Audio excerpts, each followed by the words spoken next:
Parang may natatandaan akong issue sa'yo. Opo, ay ano po yun? Kasi nung naghiwalay si Bea at saka si Dominic, nadawit yung pangalan mo. Oh. Anong Ang dami po actually paano mo hinarap yun?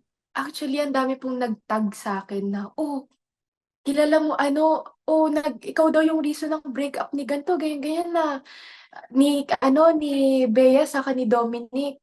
'Pag tas everytime po na lumalabas ako nakikita ko yung mga tingin sa'kin ng mga tao na parang hate nila ako. Kaya nung time na yun, hindi muna ako lumabas ng 1 week, hindi muna ako nagpakita sa lahat.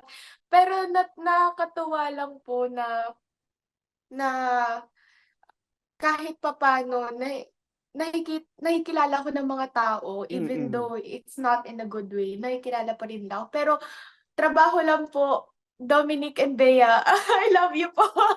Pero And okay, sa mga ito sagutin mo na, fact or fake news? fake news po, fake news siya. Hindi Hmm. po actually hindi po kami never ko pa po naka-work si Bea and Dominic.